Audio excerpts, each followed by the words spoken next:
matter how good we are, we can still be better. You can always be better. Customers have a divine discontent, and they teach you if you listen to customers. So we watch for that, and we see patterns, and we can find places where it's not working, something's going wrong, and that's really how I get the feedback, is from customer input. And often, in all caps, angry, you ruined my child's birthday because the gift didn't show up on time. And we take that, and what you really want to do is you take that, it's an anecdote, it's a single example, but you need to find the root cause. What went wrong deep inside the system? How did this happen? Because then you can fix it for everyone, so that particular problem will never happen again. You don't just fix the symptom, you have to fix the root cause. And that's been the secret to our operational success for 20 years. Important, isn't it? That's really good. A guy like you. There are a lot of things that are a waste of time. When you think about your life, I often tell people that I work with, if you can get, because people have very high standards for how they want their work life to be.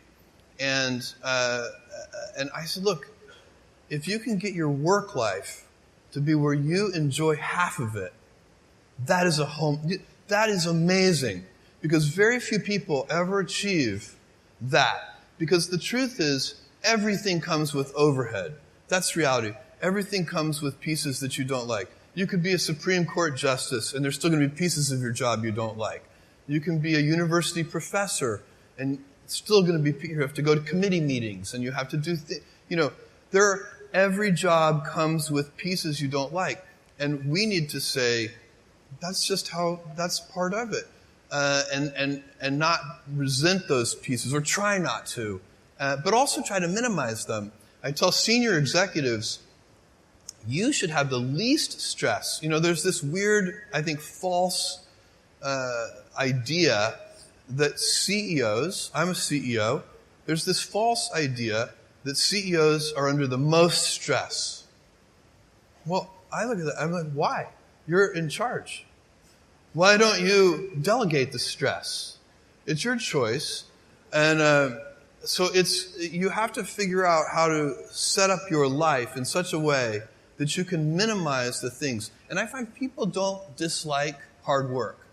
What people dislike is being out of control. Like, they can't control their life. They can't control their environment. This happens to me when I get overscheduled. I hate being overscheduled. I want some time to be able to think and free myself. We all have the same amount of time in the world. Nobody has more time than anybody else. And when you become a very successful person, one of the things, you start to get overscheduled. You have this event. You had to agree to do this. And maybe last night you were like, why did I agree to do this? I have to go on stage tomorrow. I wish I were really with my family. And, or I hope maybe not this case. Let's say that you like this one. But in general, that kind of thing happens. And so you have to guard your time and try to stay a little bit flexible. So that's, for me, it's not a waste of time, but I like to have some freedom of movement rather than having every minute of every day scheduled. Important, isn't it? That's really good. A guy like you. So a young person starting their career, I think there are probably a lot of things. Some of them are very well known and people have heard them many times. They're still true. One of those is you should always focus on, a young person should find something that they're passionate about to do.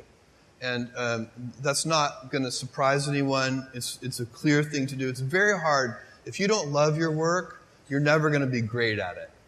I think the other thing I would suggest to any young person, even before they start their career, is to really think about their choices. Because I find young people, and I when I was young, I made this mistake too. You can get very fixed on your gifts. So everybody has gifts. You have gifts and you have things that you didn't get gifted. Maybe you're extremely beautiful. Maybe you're extremely good at mathematics. There are a lot of things that you can be given. But those things can confuse you because they're not the things that construct your life. It's your choices that construct your life, not your gifts. You can celebrate your gifts. Be proud of them. Be happy of them. Actually, don't be proud of them. Be celebratory of them. But you can't be proud because they're gifts. They were given to you. You didn't earn them. You can only be proud of the things you earn.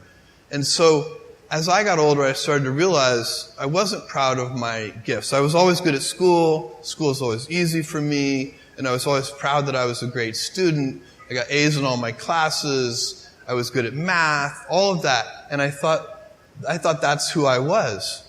But it's not true.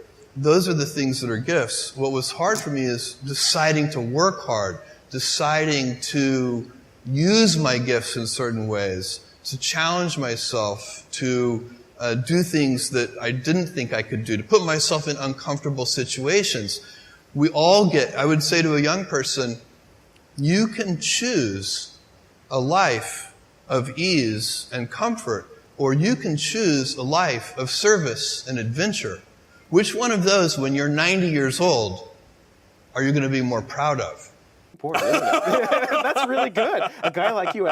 We only have a few principles at Amazon, kind of core values that we go back to over and over again. And if you looked at each of the things that we do, you would see those run straight through everything. So the first one, and by far the most important one, is customer obsession. And we talk about it as customer obsession as opposed to competitor obsession. And I have seen over and over again companies talk about that they're customer focused, but really when I pay close attention to them, I believe they are competitor focused. And that's just a completely different mentality. By the way, competitor focus can work. But I don't think it works in the long run as well as customer focused. For one thing, once you're the leader, if your whole culture is competitor obsessed, it's kind of hard to stay energized and motivated if you're out in front. Whereas customers are always unsatisfied. They're always discontent. They always want more. And so no matter how far you get out there in front of your competitors, you're still behind your customers. So they're always pulling you along. So customer obsession is a deep principle that underlies everything we do. Important, isn't it? That's really good. A guy like you. And so the real question for me is, how do you go about maintaining a day one culture? You know, it's great to have the scale of Amazon. We have financial resources. We have lots of brilliant people. We can accomplish great things. We have global scope. We have operations all over the world. But the downside of that is that you can lose your nimbleness. You can lose your entrepreneurial spirit. You can lose that kind of heart that small companies often have.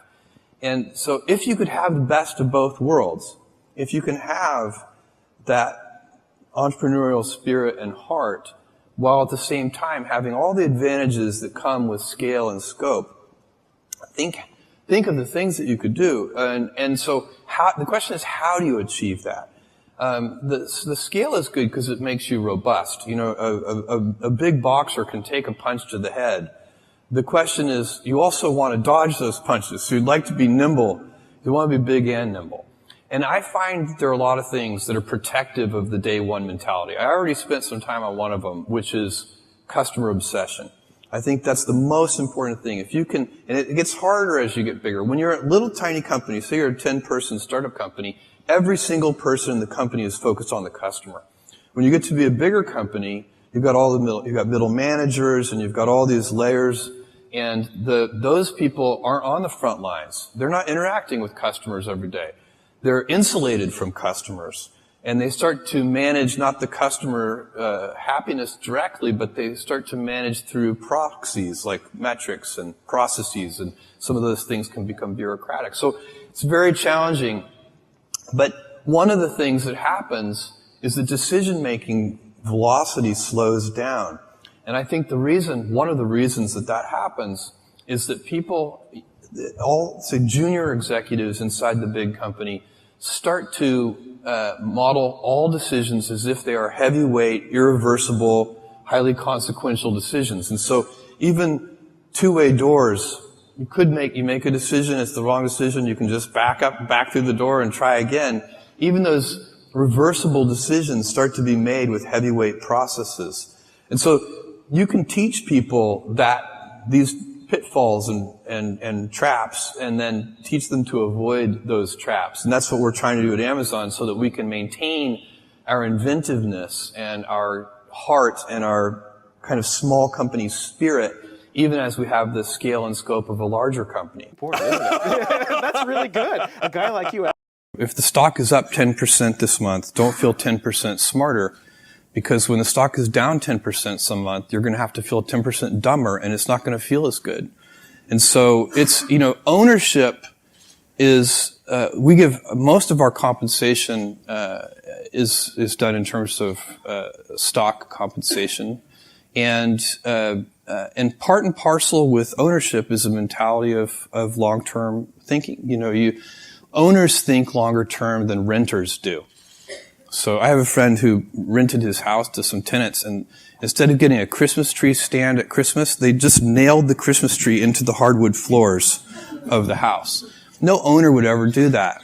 And, but sometimes that's a bad tenant. They're good tenants, but that's a bad tenant. And it's because, this is the same old thing about, nobody ever washed a rental car.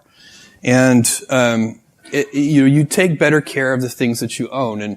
But one of the responsibilities of ownership, and definitely deep inside the Amazon culture, is to think about the fundamentals of the business and not the daily fluctuations in the stock price. There's no information in it.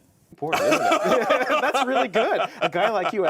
What are you really focusing on? So, I'm focusing on those things that I think make Amazon unusual. Genuine customer obsession. So like every single thing you just mentioned, when our senior executives sit down and review those programs, they're looking for customer obsession.